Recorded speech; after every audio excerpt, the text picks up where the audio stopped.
তবে শর্ত হলো একটা লোক আপনার সাথে যাবে। বলে কেন?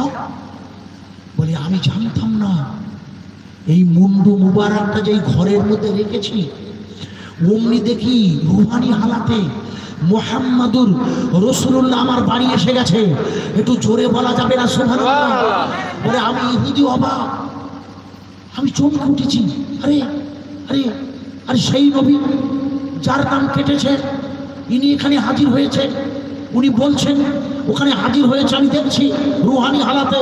মা ফাতেমাতুজ জোহরা, হযরত মা খাদিজাতুল কুবরা, মা ফাতেমাতুজ জোহরা বলছে, হোসাইন তুমি চিন্তা করো না, ওরা তোমার মুন্ডুটা কেটে নিয়েছে, ওরা তোমাকে ফোরাতের পানি খেতে দেয়নি, তোমার নানুজি এসেছে, তোমার নানুজি, তুমি চিন্তা করো না, একটু পরে তোমার নানুজি তোমাকে আবে কৌসারের পানি খাওয়াবে। জোরে বলা যাবে না।